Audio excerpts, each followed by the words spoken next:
Project का topic था भौतिक एवं रासायनिक परिवर्तन। बीच में हम लोगों ने एक चित्र दिया है मोमबत्ती का, जलती हुई मोमबत्ती। इसको हम लोगों ने बीच में रखा है। दैट मीन्स ये फिजिकल रिएक्शन भी इसमें हो रहा है और केमिकल रिएक्शन भी हो रहा है। जब हम मोमबत्ती को जलाते हैं तो पिघलती है, तो उस समय फिजिकल रिएक्शन है, भौतिक परिवर्तन है।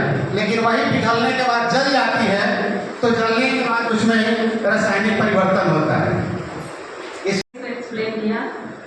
मैं यही बोलना चाहूँगी कि क्लास 7 में ये जो टॉपिक है भौतिक एवं रासायनिक परिवर्तन, इसका मेन उद्देश्य है कि जो आगे जब केमिस्ट्री का टॉपिक पढ़ता है तो उसमें रासायनिक अभिक्रिया पढ़ना होता है।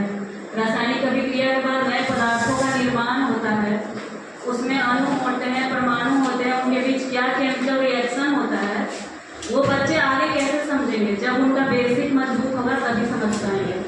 तो ये जो चैप्टर है इसमें भौतिक के साथ साथ रासायनिक परिवर्तन पे ज़्यादा बल दिया गया है, ताकि केमिकल रिएक्शन कैसे होता है इसको बच्चे आसानी से समझे और 9, 10, 11, 12 में हमें पढ़ने में आसानी हो। धन्यवाद।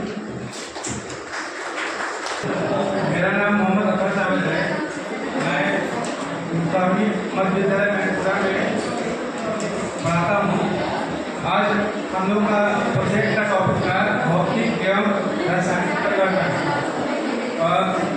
इसमें विषय वस्तु हमारे आसपास मिलते हैं, उसे लेकर हमने ये उदाहरण के तौर पर बनाया ताकि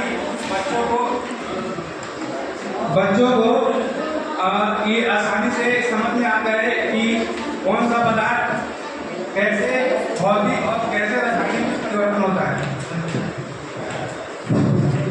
तो इस तरह से हम लोगों ने इसको अपने स्तर से प्रयास किया। उसका उदाहरण हम लोग एक लाइव दिखा भी सकते हैं। इसमें परिवर्तन 2 तरह के होते हैं।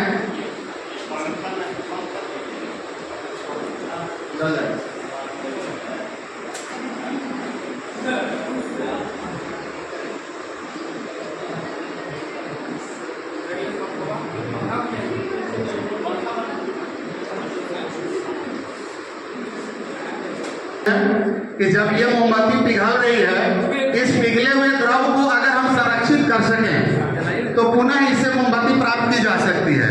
लेकिन यही पिघले हुए मोम जब जल जाएंगे,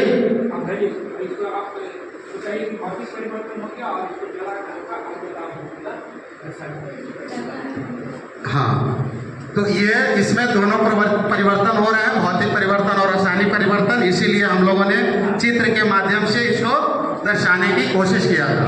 दूसरा है, अगर हम पेपर को फाड़ते हैं तो इसमें सिर्फ आकार का परिवर्तन होता है, इसलिए इसको भौतिक परिवर्तन कहेंगे। जैसे कि पेपर को फाड़ दिया गया, लेकिन जैसे इस पेपर को अगर जला दिया जाए तो जलाने के बाद इस पेपर को आकार के साथ साथ इसके जो केमिकल है उस केमिकल में परिवर्तन हो जाता है।